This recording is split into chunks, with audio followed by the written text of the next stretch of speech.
it's a big joke. It makes Canada look good.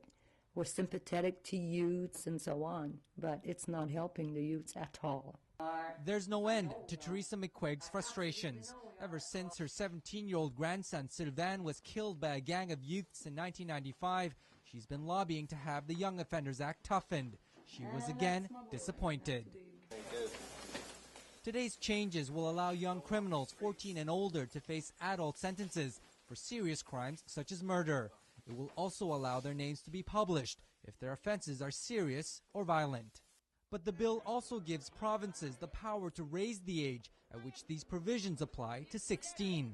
There's nothing in this legislation that prevents a province like Quebec from continuing that which they're doing. This is the third time the government has introduced changes to the Young Offenders Act, and each time it's generated a firestorm of controversy over its perceived weaknesses. It's no different this time around. We're not satisfied that the provisions are clear enough to ensure that accountability with violent repeat offenders is maintained. Theresa McQuaig agrees. She says these changes just don't send a strong enough message to young criminals. What message do you think this new law is going to be sending to kids out there? To kids out there, hey, let's do it again. Let's do more of it, because guess what? They just shortened our sentences.